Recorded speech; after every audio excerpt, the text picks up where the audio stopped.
The time has come for lions to tell I own story. Yes, you're listening to Lion's Voice. I is Dejazmatch hailing from the island of St. Croix. Yeah, I'm bringing to you Rastafari vibes. Can you feel it? Rastafari. Babylon born when Rasta come together. Can you feel it? Rastafari, because Babylon done when I and I come together. Look how we live together, look how we work together, Oh, Babylon done when Rasta come together. Hail I, Rastafari, His Majesty and Empressment and bless. Yeah man, hailing from St. Croix, Rastafari, I hear you. Aye.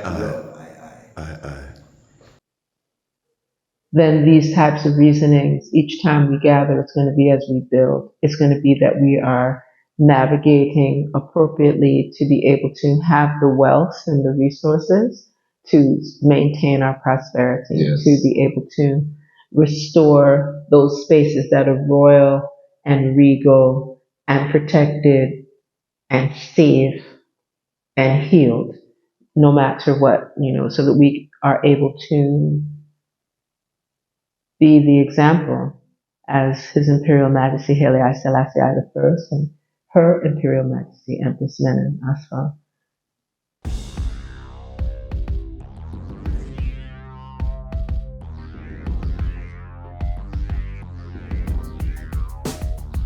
Well, Lion Voice, tell them that's the people first choice. Lion Voice, make the lioness them feel nice. Lion Voice, with the lion cubs we sacrifice. Lion Voice, got to show the people them the life. Lion Voice.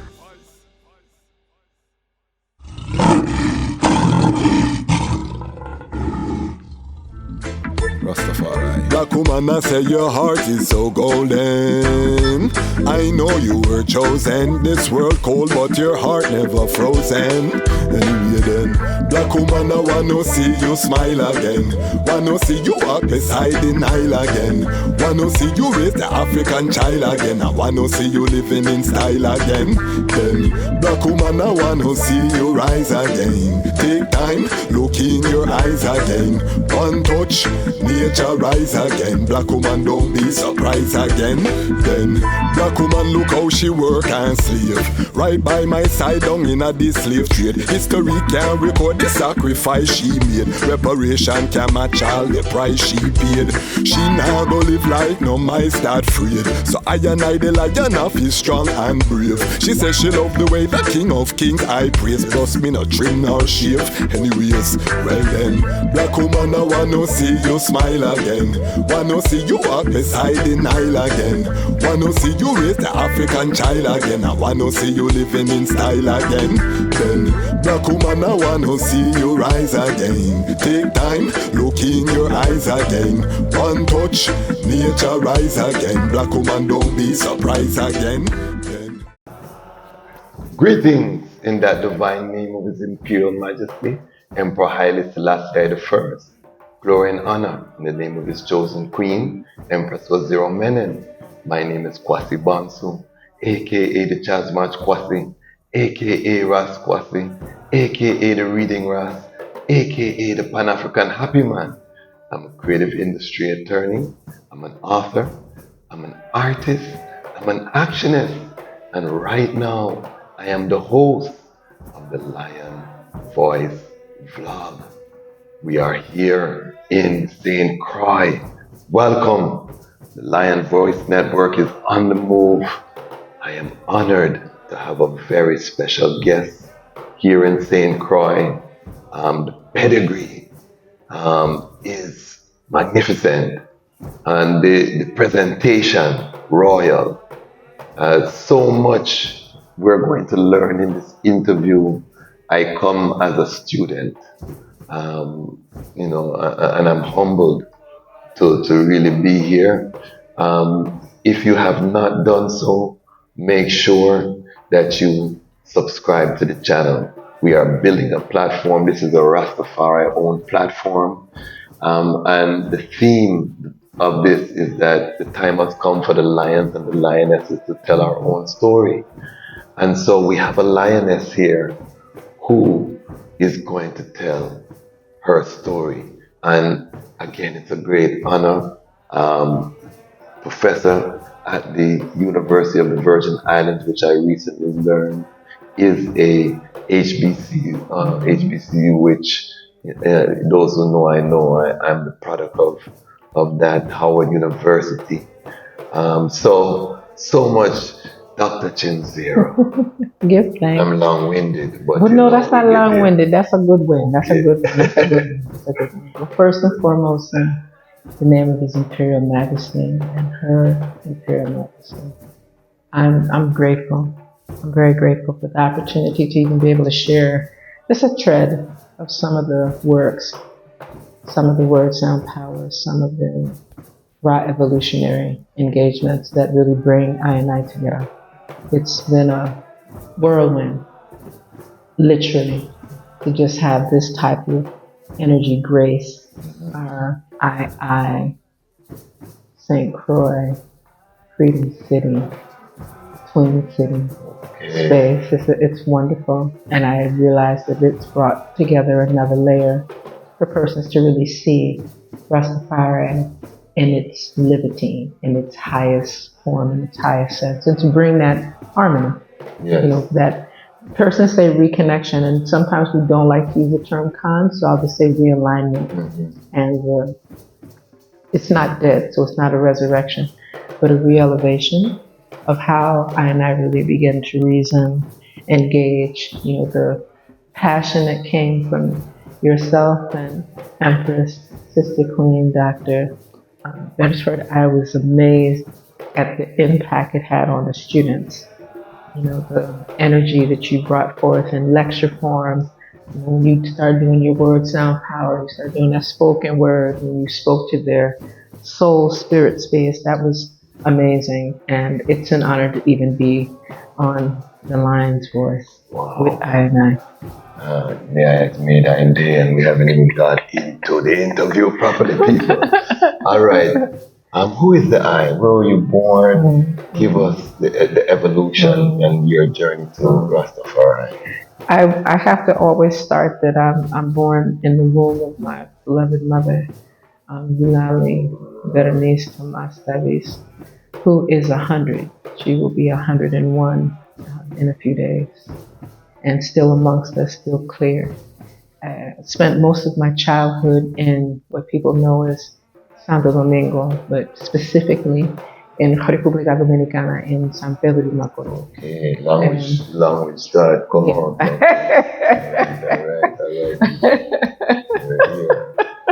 And I have, you know, my maternal relatives also are connected. We always say Sua Liga.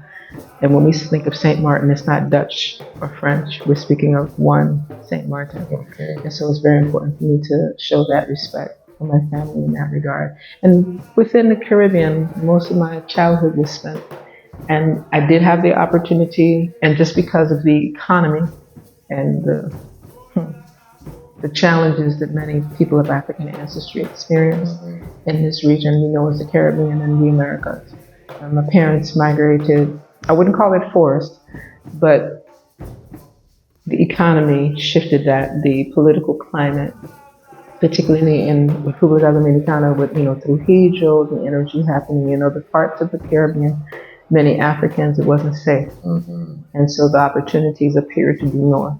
Okay. And we didn't have that option at that time of just getting into the African spaces. However, I was very fortunate to be around persons that kept that African presence. My father was very influenced. An African man, yes, Quisqueya, or the indigenous persons of African ancestry in that place called República Dominicana. And that includes Haiti. So again, I come from a family that was on all sides of that island, not the Hispaniola piece, not just the San Dominguez piece, but what you hear in those national anthems, Quisqueya, those original indigenous persons that came not only from a Mayan space, but from a very African space. My father was very melanated and reminded us as we were growing up very discreetly of his work around great ones like Garvey. I didn't know until I was older his role in the Garvey movement. I didn't know of his personal knowledge of persons like Carlos Cook. I didn't know that until I was, an adult. And I recognized why he was discreet with that, because of that vibration and the energy in the 50s and the 60s coming into the 70s. So I'm very grateful for that kind of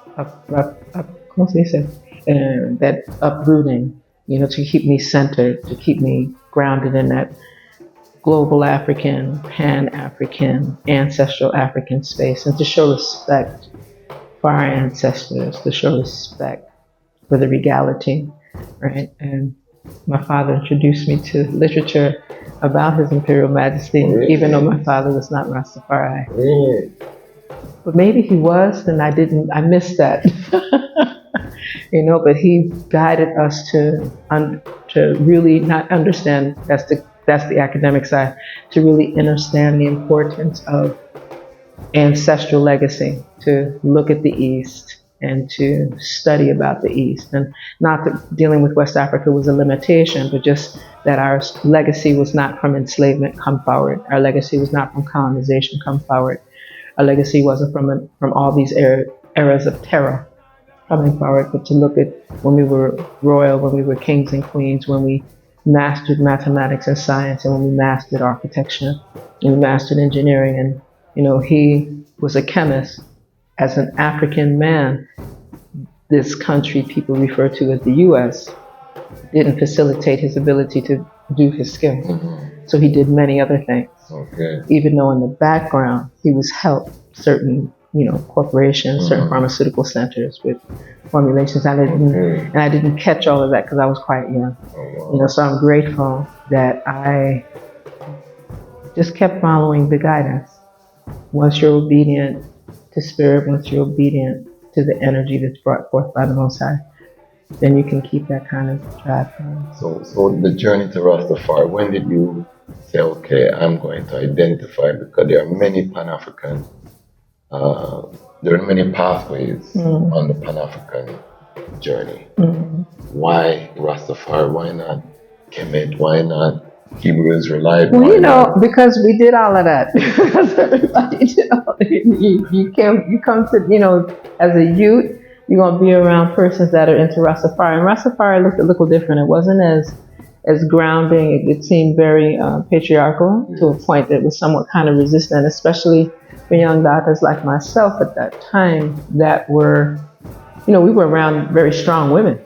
So that was kind of, okay, I'm not sure if I can do that. So you kind of observe, study, being around literature that helped us to recognize about the Kebra and the Gast and what was part of that teaching, what were some of the Nilotic Valley connections, what was the Sudanistic component, what was, you had to look at a whole lot of different things. And then, of course, you look at the Hebrew Israelite, African Hebrew Israelite, you kind of navigate, and then you try to see the more progressive Christianity, and then you go into a piece with Islam, and then you navigate to, people come with the Buddhist, the Bon, the Hinduism. It's like, you do like a overarching piece, being around Ifa, seeing that the Ifa tradition, not just the religion, but the system, being more correctly, the tradition. This is a well-learned guest family. Well learned. So, this is someone paid to teach the next generation of scholars. So I'm just here in awe. Continue, sir. Well, no, this is important because I need for the listeners, the viewers, to know that it's coming from a place of humility, though. It's not coming from a place of... The PhD was really for my parents. The master's degrees were for my parents and family.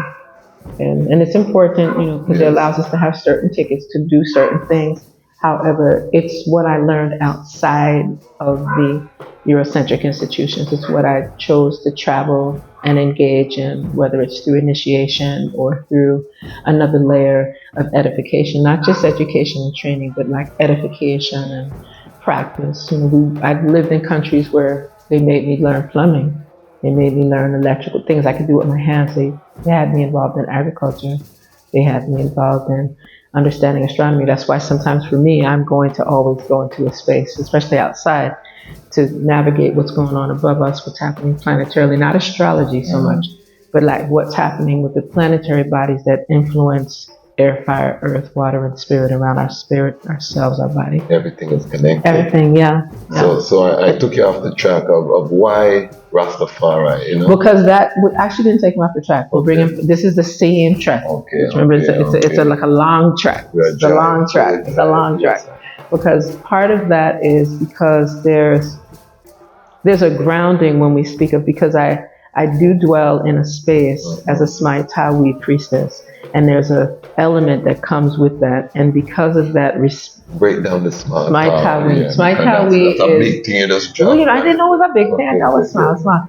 But Smaitawi is that ancestral, ancient, African, Nubianu, Kushianu, Kemetu legacy. So I'm going to say that again.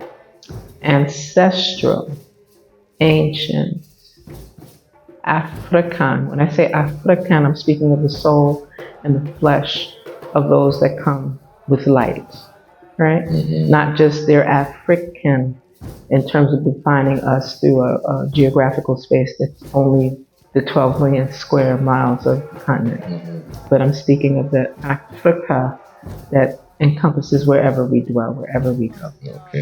And when we speak of that ancient ancestral African, Nubianu, Kushianu, Kemetu, we're speaking of the entire length of the Nile Valley. We're speaking of the entire length and breadth of what in ancestral times was referred to Hapi. And those that remember Hapi were recognizing water, recognizing water bearers, were recognizing those that respect water as life.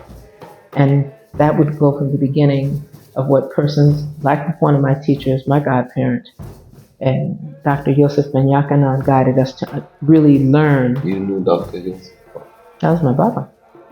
That was one of my early teachers that guided me to make sure that I stayed on top of this journey. Serious. Published many seminal works. And lectured across the world. And had very humble. He was brought up in St. Croix. Really? Right in the valley. There's a whole, we call them the ethnic group of Johannesses, that are still dwelling in La Valley, Estate La Valley, in the north side of St. Croix.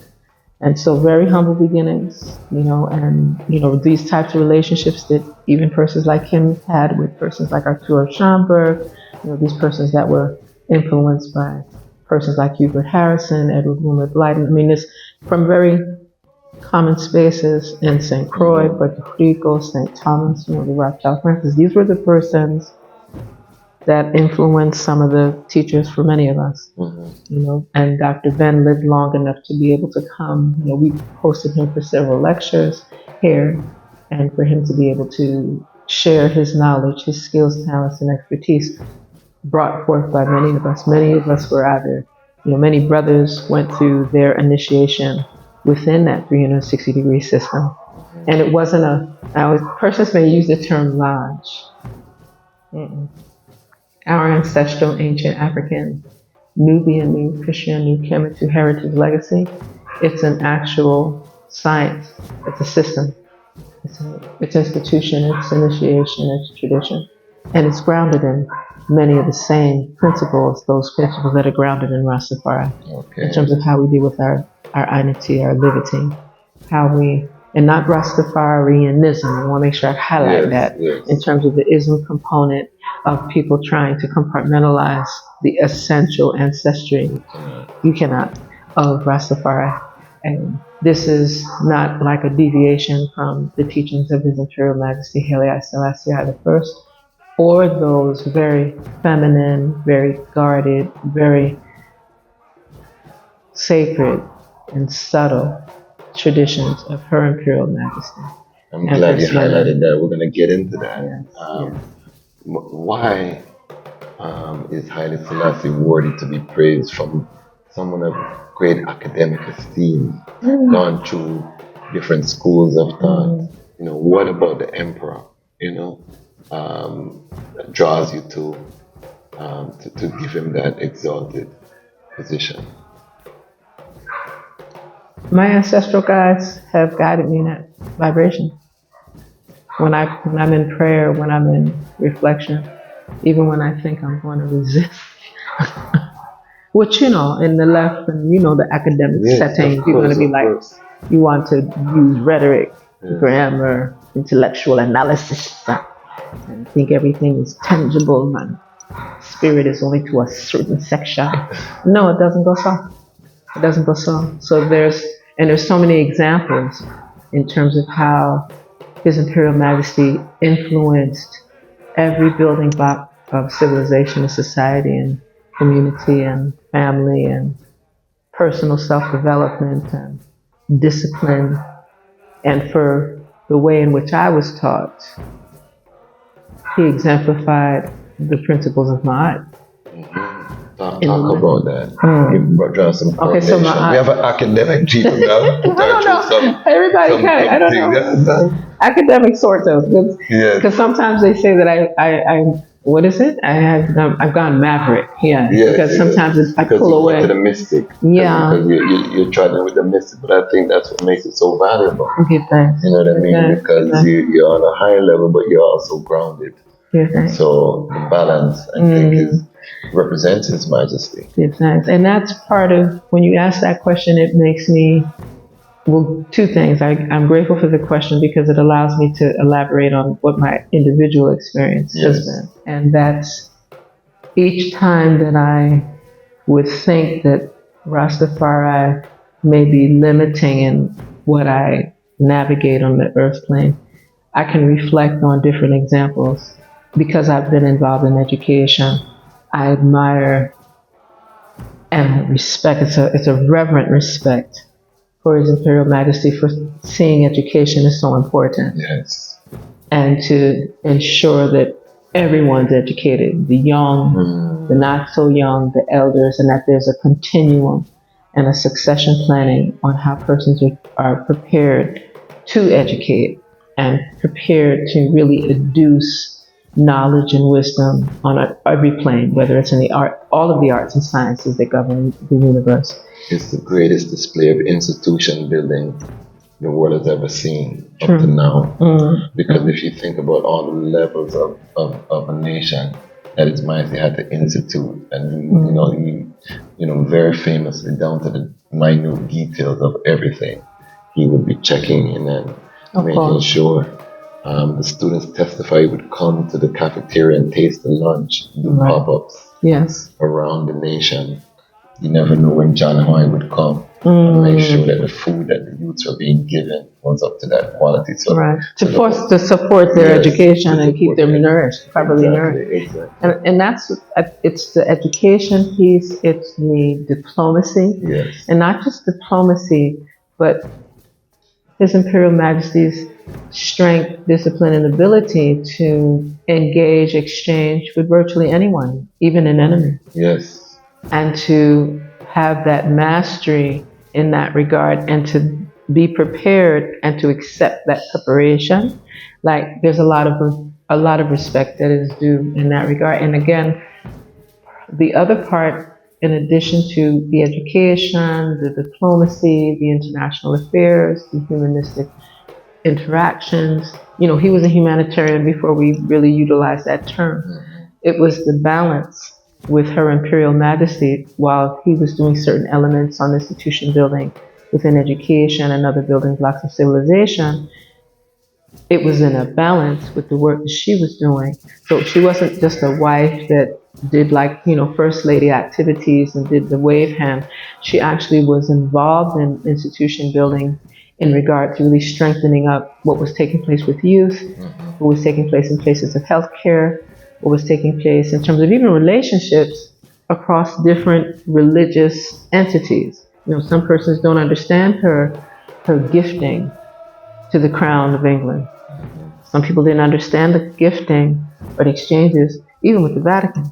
But persons should know that when you have wealth, prosperity, and you're fostering life, we may say Ankujasane, but we're really speaking of life, strength, health, wellness, and prosperity. It's an abundance for an emperor and an empress that are authentic. I need to make sure I say this, authentic. Didn't have the teeth, the throne, and all of that. Yes, yes. You know, like what happened in other Eurasian societies and civilizations. But it was a legacy for, a very serious legacy for millennia. That you don't have to respect it, but if you're knowledgeable and wise, then you would, naturally.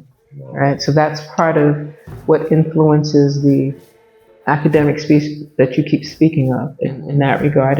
And again, I've been around persons that are very much so involved from young, and their elders, they're at least my chronological elders. I've met spiritual elders. They may be chronologically younger than I, but in spirit, they're my elders. And they've been able to share teachings around the truth of Rastafari. Coming back to that vibration of Ma'at, when we're speaking of Ma'at, we're speaking of truth, justice, order, reciprocity, balance, divine righteousness, and harmony. Right? And when we say those things, it's all of that to just say Ma'at. And as I had mentioned, even with some of my students and other opportunities, because I speak to them in that regard, so we're going to do the secular teaching, and that we can get done in a 15-week semester. We can be done with that in 6. But then we get a chance to really use the balance of that teaching time, even if it means guiding them with more efficient methods of learning, more efficient methods of comprehension, more efficient methods of reading, not speed reading, but reading with more sacred intent, so that they can retain what they do get an opportunity to read. It doesn't require as much time. Then we can do these kinds of extensions, and we can do these types of teachings. That's what I admire about Rastafari. That's what I admire about, and I value that. In looking at the method and the technique and the type of initiation and each level of initiation, and whether they presented that His Imperial Majesty went through every 7 years, you could see that from birth there was a calling, a teaching, and a guidance. When he mastered that, there was another calling and a teaching and a guidance. Yes. When he mastered that, there was another calling and teaching and guidance, and he did that for the duration. And it continues when I'm saying continue, I'm speaking of life of continuance. Yes. I try not to use con as much as possible, but I know the essence. That's what I admire, and I value that. We have very few royals that have had that longevity in their legacy. And those that we may not know tend to be quiet, because they come within portions of the African continent that were supposed to be annihilated. So sometimes they remain silent or seemingly dormant, when in actuality they too came through some of that legacy. They may not call it Ras Tafari. They may refer to it in another vein, in another system. However, the unity that Rastafari has brought in this century, in these times, in this era, in these 2,520 years, so that's a whole piece of, because we need to look at that. People speak of we were in Pisces, now we're in the Aquarius, and I like us to use terms that are grounded in our space. That's why I speak of Hapi. I speak of the water bearers, because sometimes we'll use these Greco-Roman terms and it twists. Aquarius is the Roman, whereas the water bearer would be from our legacy. From our legacy. Fascinating. This is fascinating, family. I'm having such a good time. So take us through your academic journey. When did you graduate from? Where did you go for undergrad? When did you? It's funny that you want to get that question, because that's probably going to tell you the technical part of what I do, and perhaps may not answer some of the pieces on the other side. So we'll start with that. I did some work. Build a foundation, because I also have a lot of viewers. They love that I interview Rastafari professionals, because a lot of them never see the side of Rastafari. Right, they just see people in the bush and digging in the ground. I'm very careful to ensure that when I bring doctors, because I've had several on the platform, Rastafari, that as you say, there's no limitation. His Majesty set a foundation on which you can be the best of yourself, regardless of the field, regardless of, and it's Rastafari to a fullness. So I just want the people to know the work that you have put in, the legacy in terms of academic rigor to reach this level here in St. Croix. I started some of my work at Rutgers University for a while, and at that time I started in New Brunswick, and then I went forward into Newark College of Arts and Sciences. I left there in the late 70s. I had the honor and privilege of being involved in education, English, journalism, and media. Really didn't see it as media per se. It was really the focus was a double major with education and journalism. I desired to minor in biology because I really desired to get a light field, would like to be able to teach not only from the space of the liberal arts and social sciences, but just be able to be well-rounded. I went forward and completed a Master's of Science in Computer Technology and Educational Administration at Pepperdine University. And that was like the thrust, and it was really nouveau riche because usually it was very few Africans in these particular programs. So they were like, well, we're gonna give you a fellowship. We're going, so sure. I just get to go to school, and what do I have? So I said, okay, fine.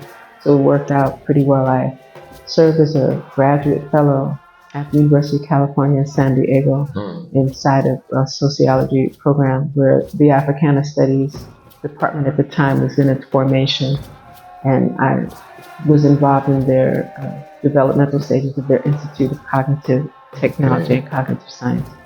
And then I went forward, did some research, in different parts of the Pacific Islands, different parts of the Americas, Central America in particular. And that work continued to force in Africa. And every time I had an opportunity to go to the continent, that's why I've been to over 30 countries in the continent.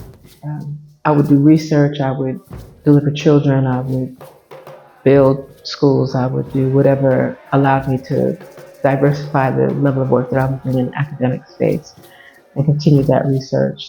Did some continual work with the International School of Natural Sciences in Mexico as well as in California. And that allowed me to do naturopathic health administration, naturopathic health and therapeutics, in addition to cognitive technology and just interdisciplinary studies, so that I was able to do the education, engage with technology, engage with the sociology, and fuse that on how people acquire knowledge, how do people engage with education in a way that is pragmatic, not just theoretical, but pragmatic. And then I started doing postdoc work in different parts of the world, different institutions. That took me more to the continent. And in between that time, working in different parts of the continent, particularly like Burkina Faso, Congo, Libya, I always seemed to pick the places that I needed to be. I just have to word it like that. I don't think I selected the places, but there were certain activities going on. There was a draw bringing Africans from outside of the continent into the continent, and very similar type of energy like now, where they didn't call it the year of return. It was just come. What year was this? That was like in the 80s, like between the 82, 83. I went back to Burkina Faso in 85 under the administration of the Honorable President Thomas Sankara. Libya, 86. And you said you knew Thomas Sankara? Absolutely. And I had planned to stay, and Spirit made it where one of my relatives got very ill, and that would have been the spring of 87. So what was Thomas Sankara like, the man? He was an authentic Burkinabe man. He was an authentic upright man. He was principled, disciplined, and cared for the people so compassionately, and respected the space of men, women, children, elders, and even persons from outside of Burkina vibration. And people may not see him as a spiritual person, but he was a authentic, exemplary revolutionary leader. I mean, that was probably one of the distractions, one of those moments that jar you, right? To leave thinking you're coming back and to not see him in the living on the earth plane again. Behind a person that I never trusted from the time I was there.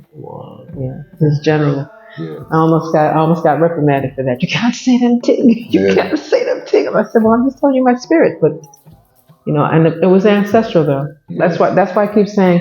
For some people, they'll say, it's another. When I'm saying ancestors, I'm speaking of those ancestors that are blessed with energy from the Most High that give guidance. It's not just me. When we say I and I and I and I and I, we're saying the plurality of the energy, the spirit that charges us, that keeps us in place, and that influenced my academic engagements and research. I've done a lot of things. Persons were like, well, why didn't you just go to medical school and just become a midwife? I'm like, no. I come from a legacy. My mother was a nurse practitioner. My grandmother was a nurse. I have a bunch of cousins and aunts and uncles that were in that medical field. But I was able to, by spirit and guidance, and of course, reading and studying and being under their tutelage, I've delivered hundreds of children.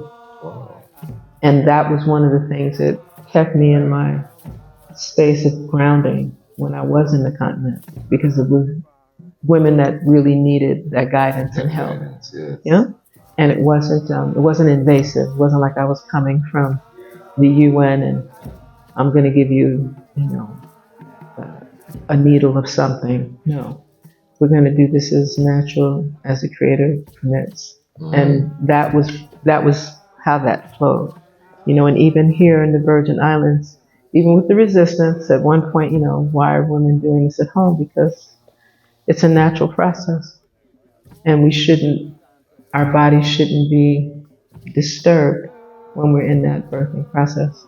And so I continue to do that layer of study, through the naturopathic methods, through a number of certifications and trainings. And, I've been very blessed to be around some very skilled, very powerful, technically trained, many of them, nurses, nurse midwives, nurse practitioners, that ensured that we were doing everything we needed to do with safety.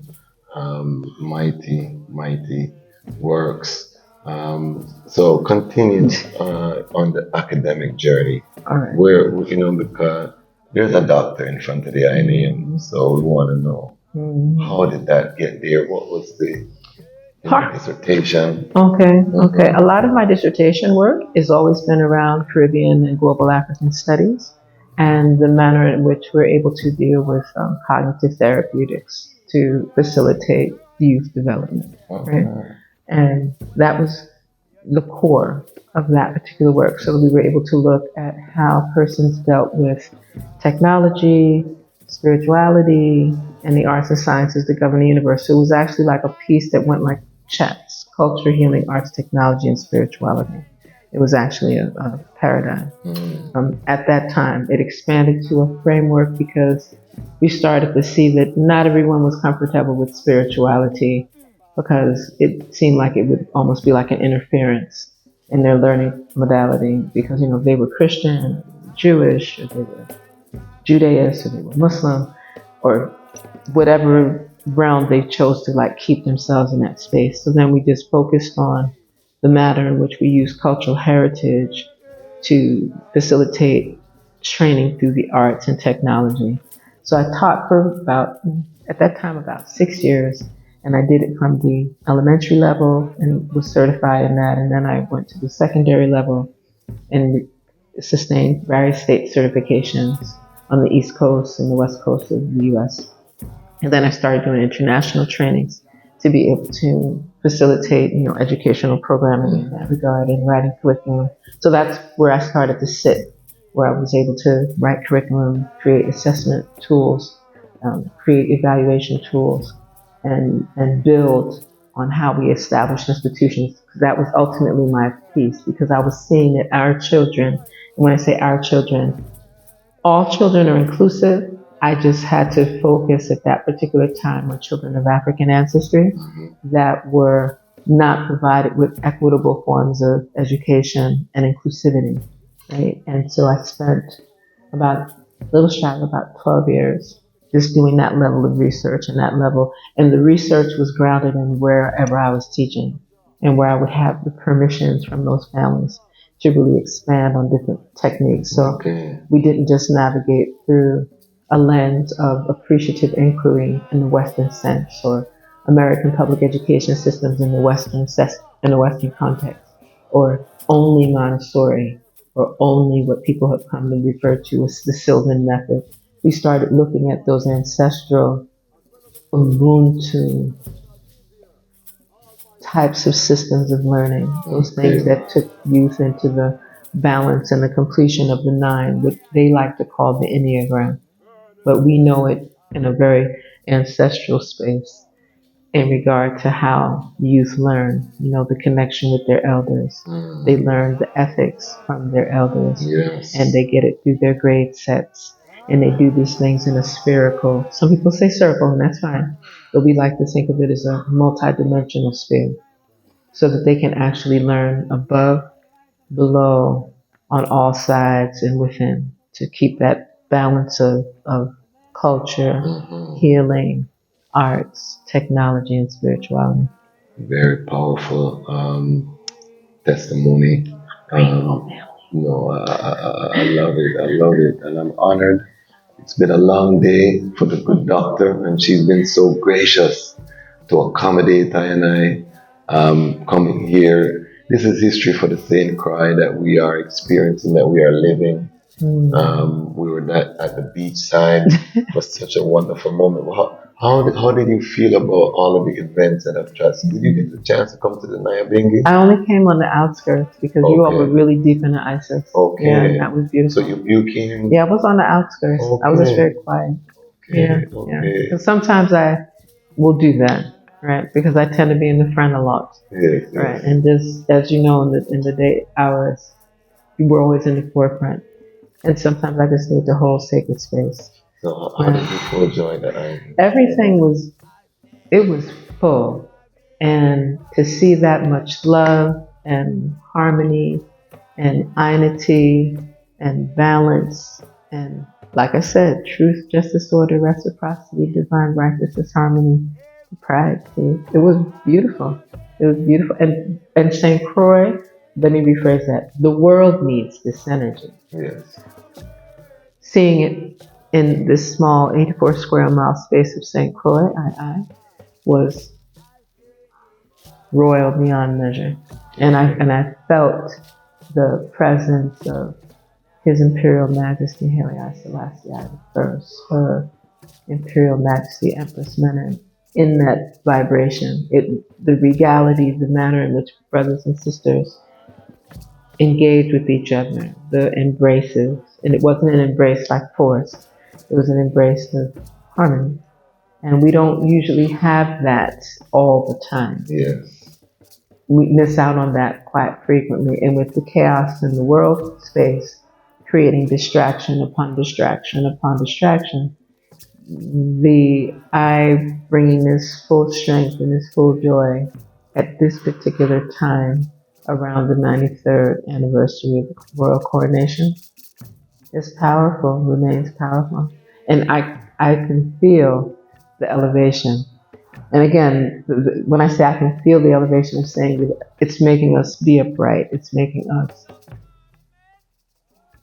go deep within and recognize the power of Rastafari. Yes. And the power of Rastafari in its ancestral sense, yes, but in its contemporary sense, yes, but also in its future being ever present. When we say ever faithful, ever sure, Yes. it's real. It's real. It's real. It's real. And then let's talk about what happened at the university that you orchestrated now. We did that together though. That was like, okay, what are you gonna do?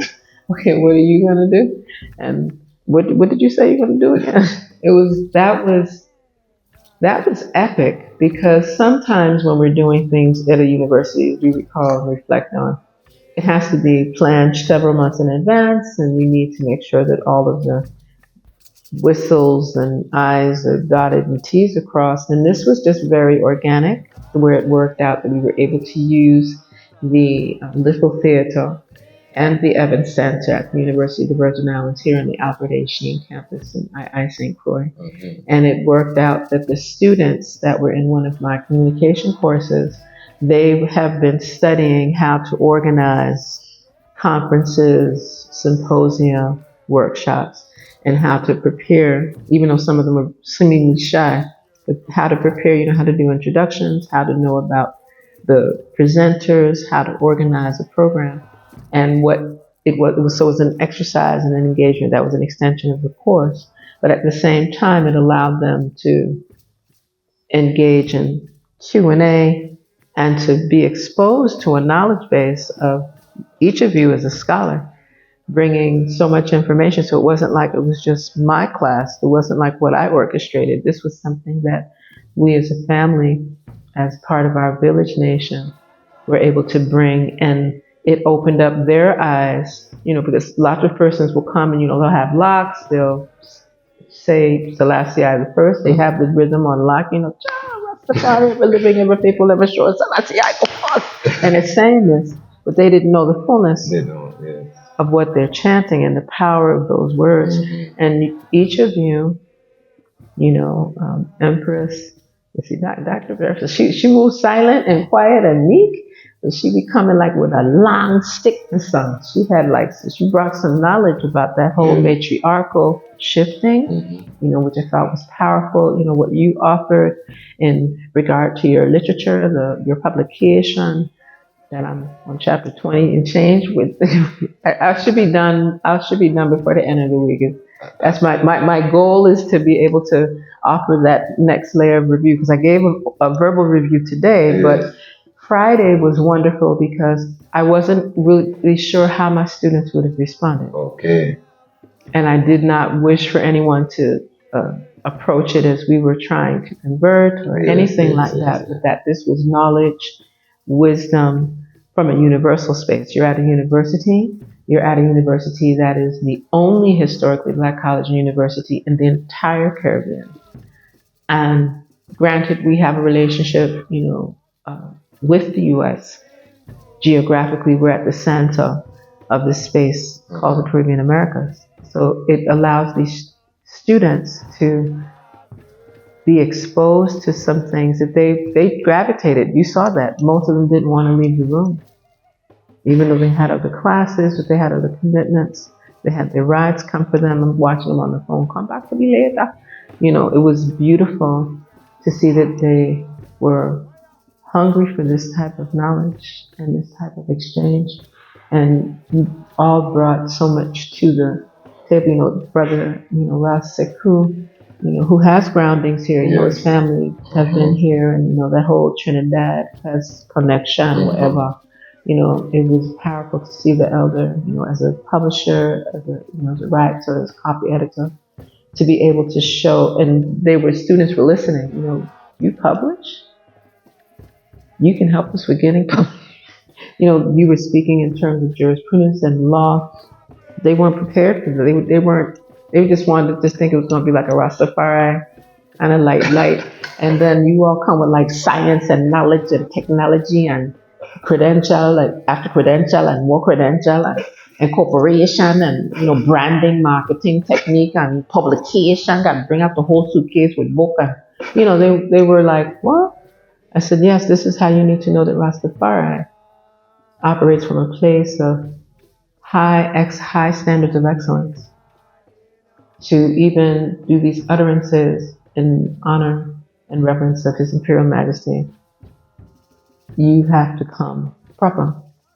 And you need to make sure that you're at the top of your standard, the top of your game, if you want to look at it like that.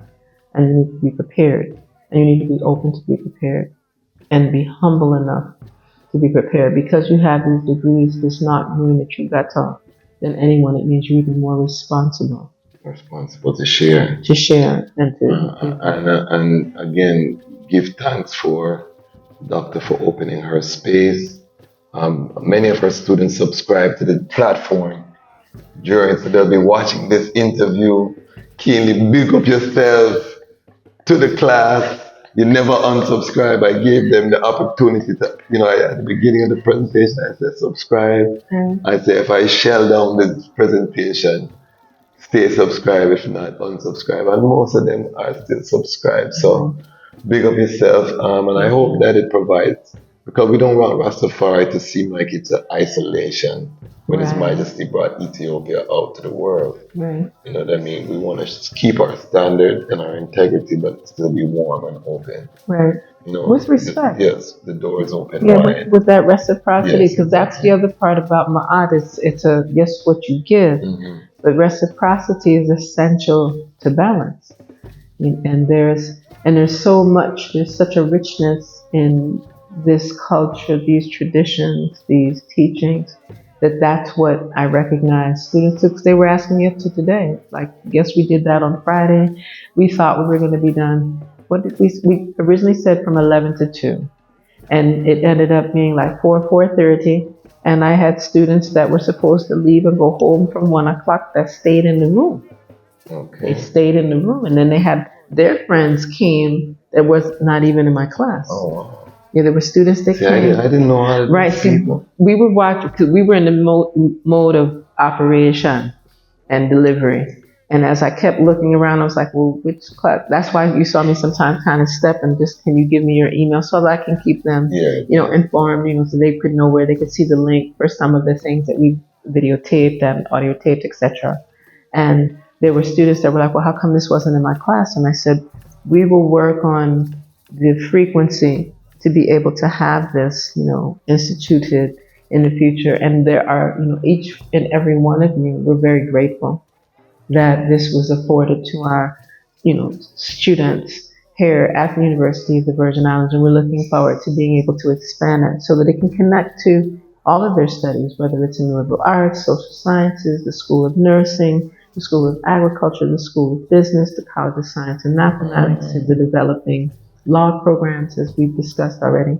There's an option and a development to expand. You would think that in a place like the Virgin Islands, where law is critical to some of our engagements, especially with some of these insular cases, our relationship with the U.S., etc., our relationship with the wider Caribbean, because we still do, through civil society networks, activities with CARICOM. And that's the other crown that I wear in regard to being able to share that with students, so that they can see that, yes, you're in the Virgin Islands, however, your table is not a small table, it's more like a long banquet table that goes beyond these 84 square miles for St. Croix, 32 square miles for St. Thomas, 20 square miles for St. John, and 2 square miles for Water Island, called the Virgin Islands, that we all have ties to the wider Caribbean Americas. We have ties to Central America, South America, as well as the 48 contiguous U.S. and Canada. We have ties to the world, and we have ties to that 12 million square mile space continent called Africa.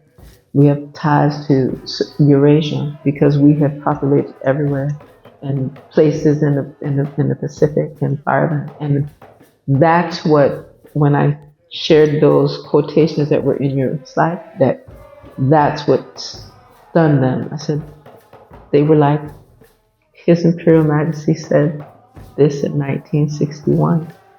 These coronations happened in 1930. I said, I hope you understand fully. Coronation 1930, and 31 years later, he was still up strong and strong, speaking truth to power. Yes. And then how you showed the timeline, that gave them some clarity on how these things were manifested, so they could see what was taking place in the early part of the 20th century all the way come true. It was important for them. Some of them weren't familiar with the League of Nations, and sometimes we have to remember that they don't remember the League of Nations. Yes. They only know about the United Nations. Yes. They may not remember the Organization of African Unity as a precursor of African Union. Yeah, we have to draw that. Right, draw that. And then for some of the things that we did discuss, because it's powerful, that the synergy was amazing, because we've been discussing the United Nations. We were discussing the League of Nations, and particularly the Declaration of Human Rights, maybe about 2 weeks. Okay. Two strongest back. And then we were looking at the Organization of African Unity And then I shared with them about the Pan-African Women's Organization that preceded by a year the OAU. It was those Pan-African Women Organization gatherers with persons, inclusive of women like Funmilayo Kuti, and everyone remembers Fela Kuti, so I have to say Fela Kuti's mother, right? Instrumental in doing these various protests for supporting women, family, children. I need to do more history around that part, because I'm not that knowledgeable. So that's why I bring people more knowledgeable than I on the platform, because the learning never stops. I told the item I'm a student. And I can't stop. Finally, how did I feel about the stage show? Because I saw their videotaping. I think I was trying not to keep dancing. I was like, I hope the video stay. I have to make sure, and that's a joke in itself, because I have stabilizers, but did I bring it? Of course not. Because I said, I'm gonna be still, everything gonna be level, I'm gonna be able to show up my shoulders. But what? You all had me doing like a whole workout. That was the energy. And again, this happened in Buttle Park, in what we refer to Frederickstead, not just Frederickstead, it's Freedom City, right? And that's like West End. It was wonderful and very healing. That was the word I'll use. It was very healing to have some of our internationally renowned artists just bring word, sound, energy, upliftment, healing, and joy, even at a time that's very challenging right now on the earth. And the fact that it happened on the bandstand right in front of the statue or the bust, more correctly, of General Butto, one of our great heroes of emancipation of this space we know as the Virgin Islands, then the Danish West Indies, in 1848, was amazing to be able to. And again, this is the 175th anniversary of Virgin Islands emancipation this particular year.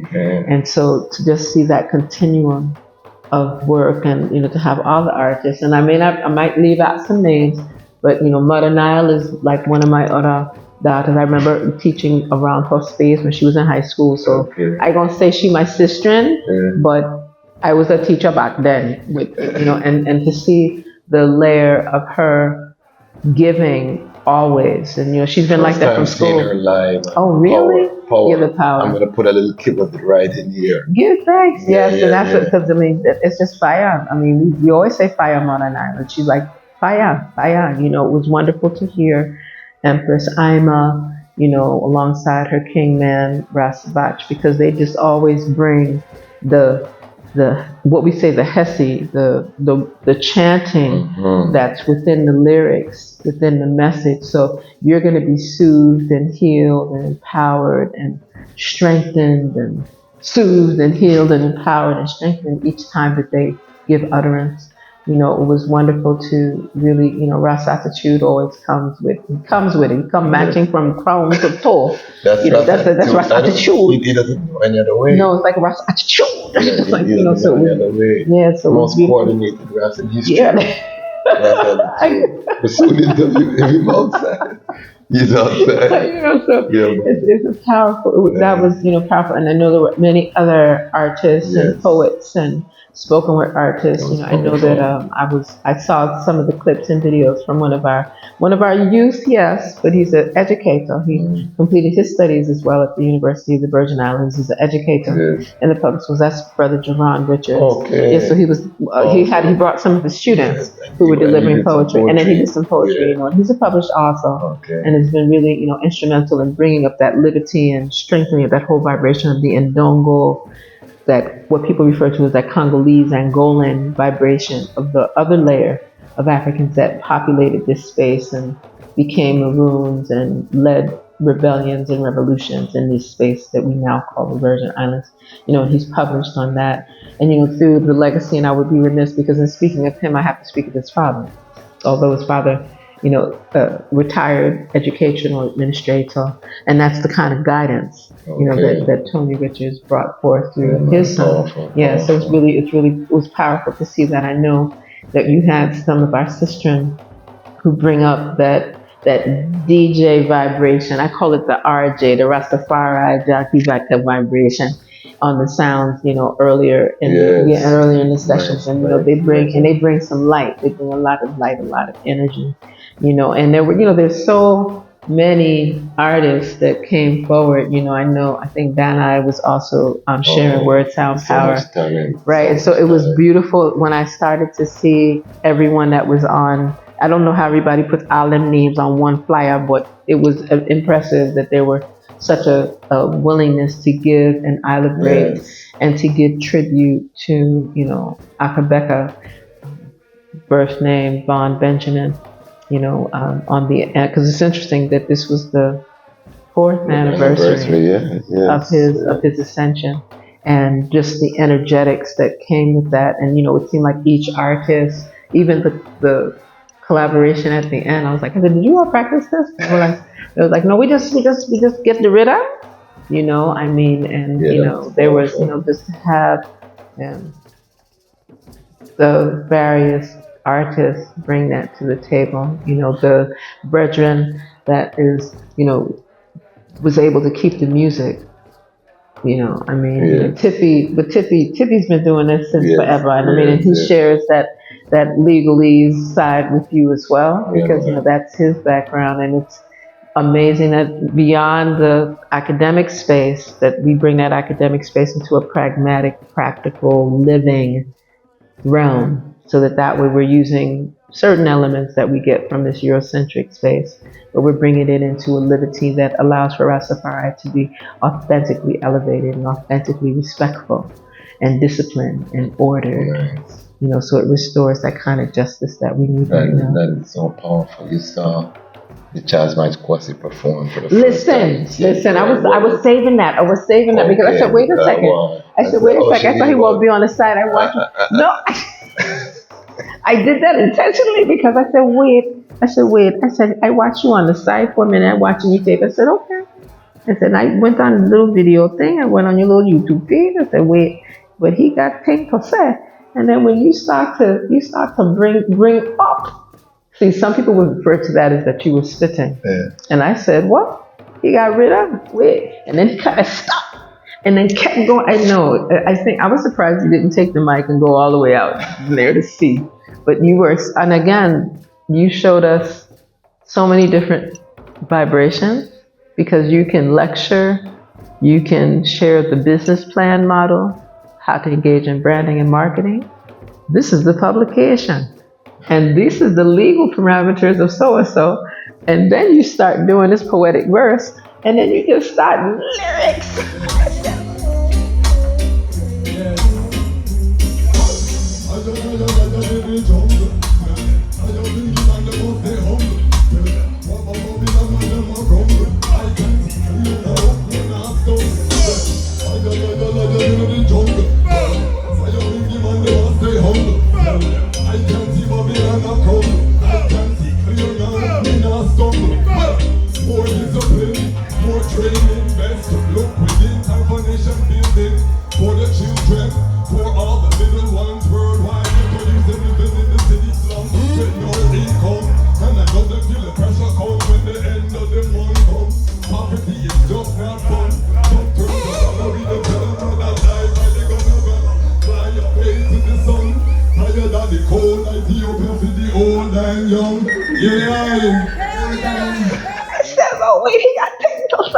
That's what we kind of highlight. So that was beautiful, and it just flowed. That's why the brethren, they're like, wait, he from Cruz? They're like, wait, he Cruz?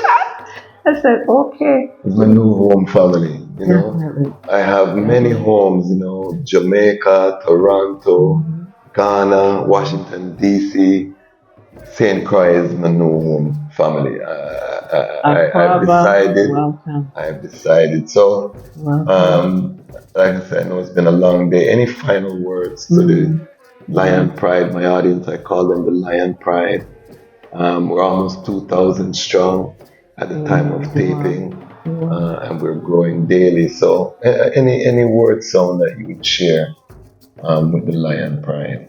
I really am grateful to be in the presence of family And it's not just friends, it's like family. And part of this village nation, this civilization that is restoring balance, that's restoring harmony. This is a really powerful time in general. There's so many layers of things that are happening, the reconnections between Africa, the Caribbean, the Americas. And when we say Americas, from North Pole to South Pole, like Alaric, what's taking place in Eurasia, and even the things that seem challenging, those distractions. And I refer to them as distractions because our focus, the more we get focused, the more we start dealing with our healing and our identity and our liberty and the restoration of our ancestral African sacred sovereignty, then these types of reasonings, each time we gather, it's going to be as we build. It's going to be that we are navigating appropriately to be able to have the wealth and the resources to maintain our prosperity, Yes. to be able to restore those spaces that are royal and regal and protected and safe and healed, no matter what, so that we are able to be the example as His Imperial Majesty Haile Selassie I and Her Imperial Majesty Empress Menen Asfa. They have already given us a grounding. They've already given us an example of what it is to be, not to look like, Yes. what it is to be. And that way, when we do more of that, we're able to really bring the unity, the love, like all that has been in space during this 93rd anniversary of the royal coronation from November 2nd, 1930. We would not be able to say anything other than this has just been divine. This has been rich. This has been prosperous. This has been healing. This has been joyful. And we are elevating and bringing it to that space. There's so many other elements that I would offer. Yes. And at another time I can speak to some of the This is things. just part one. This is just part one. And the lioness has spoken. Why has she spoken? Because the time has come for the lionesses to tell their own story. And this is the lion's voice.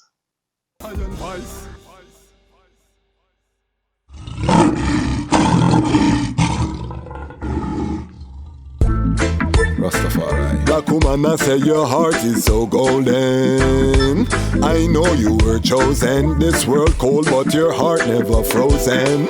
Anyway then, black woman, I wanna see you smile again. Wanna see you walk beside the Nile again. Wanna see you raise the African child again. I wanna see you living in style again. Then, black woman, I wanna see you rise again. Take time, look in your eyes again. One touch, nature rise again. Black woman, don't be surprised again. Then, black woman, look how she work and slave. Right by my side, down in a this slave trade. History can record the sacrifice she made. Reparation can match all the price she paid. She now go live like no mice that freed. So I and I, the lion of is strong and brave. She says she love the way the king of kings I praise. Plus me no trim nor shave. Anyways, well then, black woman, I wanna see you smile again. Wanna see you walk beside the Nile again. Wanna see you raise the African child again. I wanna see you living in style again.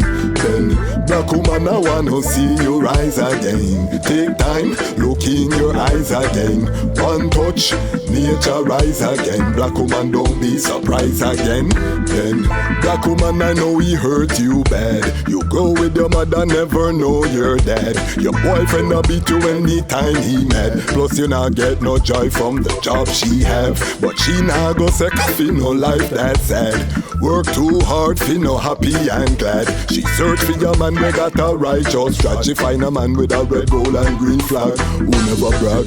Black woman, I wanna see you smile again. Wanna see you walk beside the Nile again. Wanna see you raise the African child again. I wanna see you living in style again. Then, black woman, I wanna see you rise again. Take time, look in your eyes again. One touch, nature rise again. Black woman, don't don't be surprised again. Then you're always welcome to come home. She's searching for a love is real, and she don't wanna be alone. She says she want a love that she can feel. David offsprings on the throne, and I know that he lose the seventh seal. Babylon dear falling down, that is just what the prophecy revealed. Well,